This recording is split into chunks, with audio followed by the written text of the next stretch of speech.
They tell you love is enough, but nobody warns you what happens when the spark dies first. Before we start, I'll like and subscribe for more real relationship stories. Because someone out there needs this one today. I'm 26M.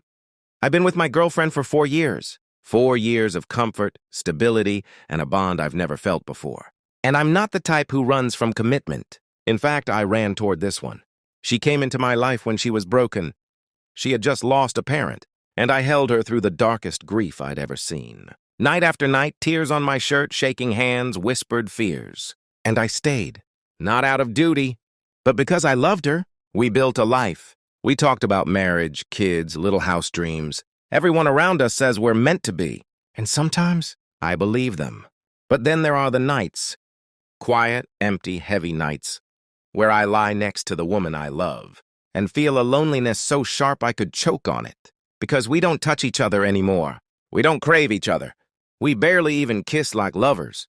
Just roommates who sleep in the same bed once a month. That's our sex life. And I wish I could say it didn't bother me. I wish I could be the love conquers everything guy. But I'm not. I want to feel wanted. I want passion. I want her. Or at least I want to want her. Because lately when I close my eyes, it's not her I see. It's memory, old partners, old electricity, old fire. I hate it. I hate knowing I'm drifting sexually from the person I emotionally adore. She doesn't initiate, ever. It's on me to start it, plan it, force romance into the schedule like a chore. Last time we tried to plan sex, I couldn't even get fully aroused. My body was there, but the spark wasn't. She pretended not to notice, and I pretended I wasn't dying inside. And here's the worst part. If some random woman walked up to me tomorrow and offered meaningless intimacy, I don't know if I could say no. Not because I want to cheat, but because I miss feeling alive. I love her. I don't want to leave. I don't want someone else. I want us back. But how do you reignite desire? In a relationship built on comfort instead of passion? How do you say, I need more from you, but I don't want to hurt you, without destroying everything? Because one honest conversation could save us or end us. And I don't know which one scares me more. When I finally confessed what I was feeling, her reaction changed everything. I didn't plan the moment. It just happened. We were sitting on the couch, scrolling TikTok, laughing at stupid videos. Everything looking so normal on the outside. And inside, I felt like I was crumbling. I tried to swallow it like I always do. But the silence between laughs felt heavier than the laughter itself. She leaned her head on my shoulder. I should have felt warmth, comfort, connection. Instead, I felt guilt. Because I knew something she didn't. Our relationship was slowly losing oxygen, and I was pretending we could still breathe. So I spoke before fear could stop me. Can we talk about us? Her smile faded instantly. Not anger. Not fear. Just that heavy, sinking look people get when they know something important is coming. She paused the TV, turned toward me. Hands on her lap, ready to listen. And suddenly I wanted to run, because hurting her was the last thing I ever wanted to do. But not saying anything was already hurting both of us. So I whispered, voice shaking, I feel like we're losing our intimacy.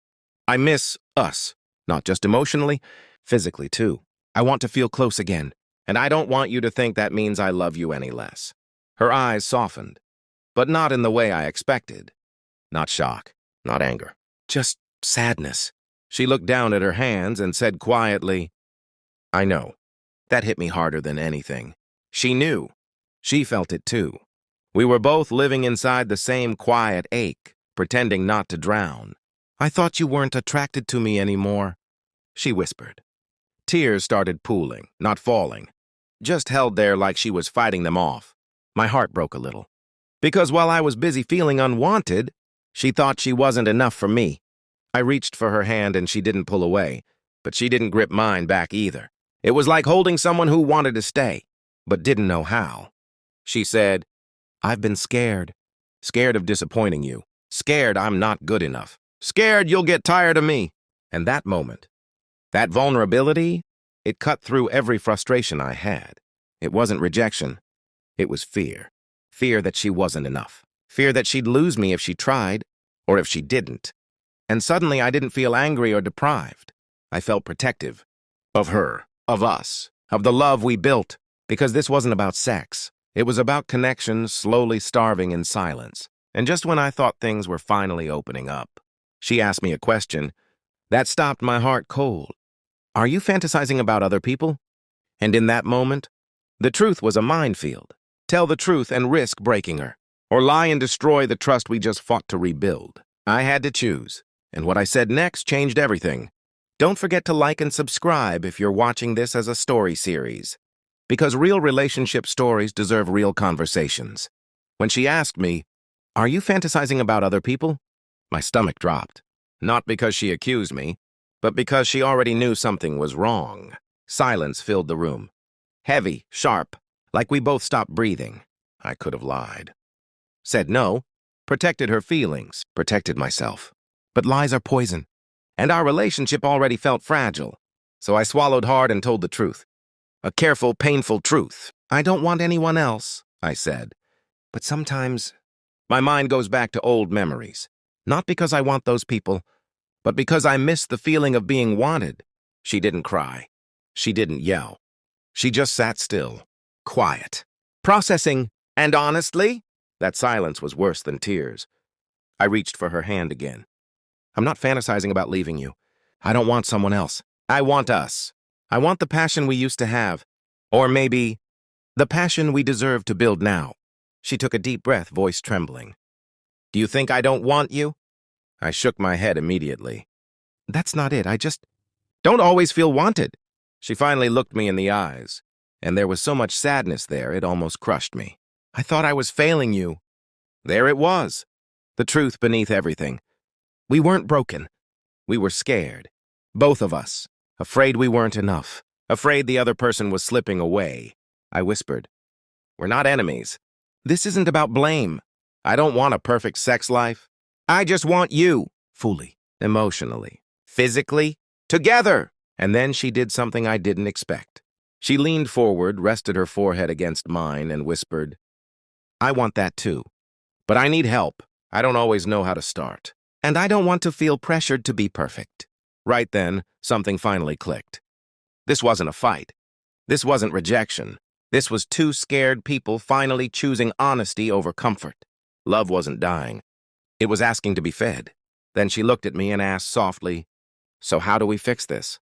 How do we find each other again? I didn't have a magic answer. But I knew one thing. We weren't giving up.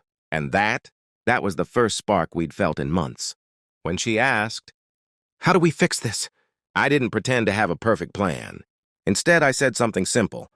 One step at a time. We'd spent months tiptoeing around our feelings, stacking silence on top of silence, until intimacy felt like a chore instead of a connection. So we stripped everything back to the basics. Not physically, but emotionally. No pressure. No expectations. No, we have to fix this fast. Just relearning us. That night, we didn't try to have sex. We didn't even kiss passionately. We just held each other. Her head on my chest, my hand on her back, breathing in sync again. And for the first time in a long time, I didn't feel like a roommate or a man starving for affection. I felt like her partner again. She whispered. I didn't realize how much I missed this. Neither did I. Sometimes intimacy starts where sex doesn't. Over the next few days, we talked, really talked. Not just about sex, but about what made us feel wanted. Her, emotional safety. Me, physical affection. Both of us, attention, presence, effort. She admitted something honest and raw.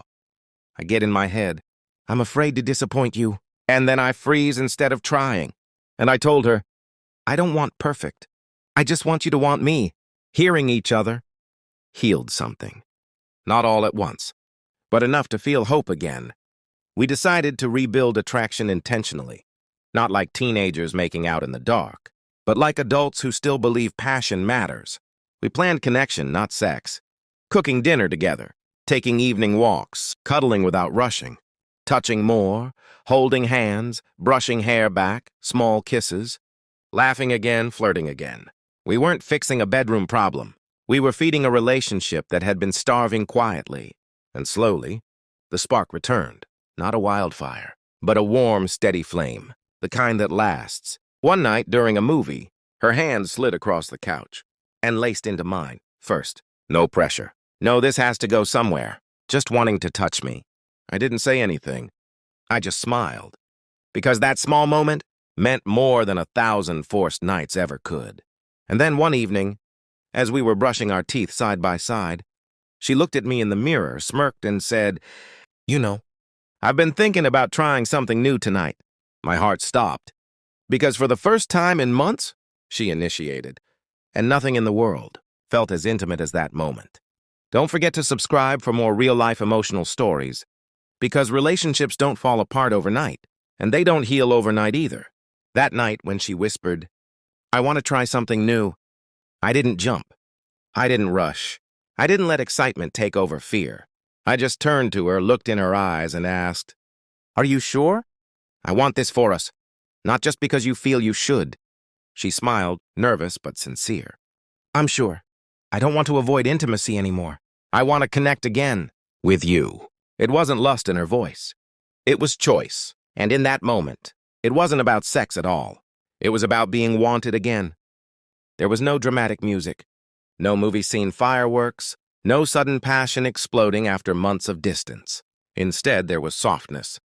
She held my face, looked at me like she was seeing me again, and kissed me, slow, unsure, honest. I felt something I hadn't felt in a long time. Hope. Not hope for sex. Hope for us. Halfway through, she paused. Not because she didn't want it, but because emotion hit her hard. She whispered, voice cracking, "I always thought if I couldn't give you sex, you'd stop loving me." I pulled her close and told her the truth. I never wanted just sex.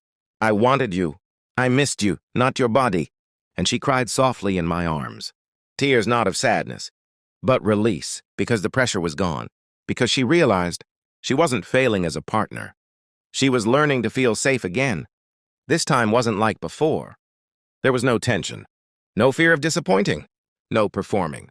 Just two people finding each other again, after being lost in the same house. It wasn't perfect. It wasn't fireworks. It was warm, human, real. And sometimes, the quietest moments are where love breathes again. She rested her head on my chest, fingers tracing circles on my skin, absent-minded but intimate.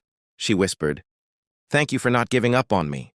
And I said, "Thank you for coming back." Not to the bedroom, to us, because that night wasn't a victory. It wasn't a fix.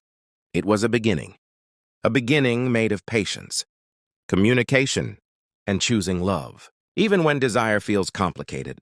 But right when things started feeling stable again, something happened the next week that tested everything we had rebuilt. A comment from a friend that made her spiral again. And suddenly, we were right back on the edge. After that night of reconnection, I felt lighter than I had in months, like we had turned a page, like intimacy wasn't a battle, but a bridge we were rebuilding together. And then, it happened. We were hanging with friends, laughing, casual vibes, until one of them jokingly teased, "Bro, you look tired. Relationship wearing you out? Or you guys don't, anymore?" I laughed awkwardly. It wasn't meant to be deep, just stupid humor. But I saw her face fall. Her smile faded. Her shoulders tightened. She looked down like she'd been exposed. Later that night, she whispered, "Do people know? Do they think I'm not enough?" I held her hand, but she pulled away, not angry, just afraid. I told her, "Nobody knows anything. And this is our journey. But insecurity is powerful. It sneaks in like smoke, silent, choking, invisible." She cried again. Not like before, but the hurt kind of cry where fear wants to take control again. We sat on the couch, no distractions, no defensiveness, just honesty. She said, "I don't ever want you to feel unwanted again. But sometimes, intimacy scares me because it feels like being exposed." And I told her, "I don't want pressure. I want partnership. We don't fix this with sex. We fix it with honesty and effort." Then I asked her a question I should have asked months earlier. "What do you need from me to feel safe, desired, and ready again?" She exhaled like no one had ever asked her that before, and she finally let the truth out. "I need patience. I need affection without expectation. And I need to not feel like I'm failing you." That changed everything, because for months we thought the problem was sex, but the problem was fear, pressure, miscommunication. Sex wasn't missing because the love was gone. Sex was missing because we were scared to talk. We made an agreement. More intimacy outside of sex. More affection. Weekly check-ins, not arguments. No shame. No scorekeeping. Therapy if needed, together. And slowly, not in one night, not magically, but slowly, gently, consistently, life started to feel intimate again. Not constantly sexual, but connected. Warm, team-like. And that was the real win. Not a perfect sex life, but a real partnership healing in real time. Relationships don't survive on passion alone. They survive on patience, vulnerability, conversation, empathy, choosing each other even when things aren't easy. Anyone can love in the honeymoon phase. Real love is what happens after. We didn't fix everything. We just chose each other again. And sometimes, that's what love really is. Before we begin, subscribe if you haven't already, because sometimes hearing the other side of a love story is what makes it truly human. She never spoke about it at first. The fear, the shame, the constant worry she wasn't enough, it stayed locked inside. But after that night, when we finally spoke honestly, she began to let herself breathe again. "I always thought love was enough," she whispered one evening. But I realized I needed to feel safe. I needed to be seen, not just loved. She told me that for months she felt trapped. Trapped between her desire to be close to me and her fear of disappointing me. I felt like every touch had a test attached. Like if I didn't initiate or do something new, I was failing. And I didn't know how to start without feeling pressure. She started to see our relationship differently after we rebuilt our communication. It wasn't just about sex. It was about trust, emotional safety, and connection. I didn't realize how much pressure I was putting on myself. And I didn't realize how much pressure you felt too. We were both just afraid to tell the truth. She told me that the slow, deliberate steps we took, cooking together, holding hands, cuddling without expectation, helped her remember something she had almost forgotten. I wanted you, not because of obligation, not because of pressure, but because I missed us. The intimacy, the warmth, the partnership. And in that moment, I realized this wasn't just about me finding desire again. It was about her finding comfort, safety, and courage to want me. The moment I chose to let myself want you again, she said, I felt alive in our relationship for the first time in months. Love isn't always fireworks. Sometimes it's quiet. Sometimes it's patience. Sometimes it's simply allowing each other to breathe and be seen. And when you do that, when you remove pressure, shame, and fear, desire follows naturally. I didn't just find my desire for you again, she said softly. I found my love for us again.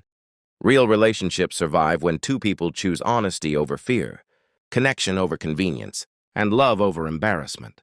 Sometimes it's not about fixing the problem. It's about healing together. And that, more than any spark or fleeting passion, is what makes love last. If you found this story meaningful, like, subscribe, and comment below. Have you ever had to rebuild intimacy in your relationship? Because sharing your story might help someone else feel less alone.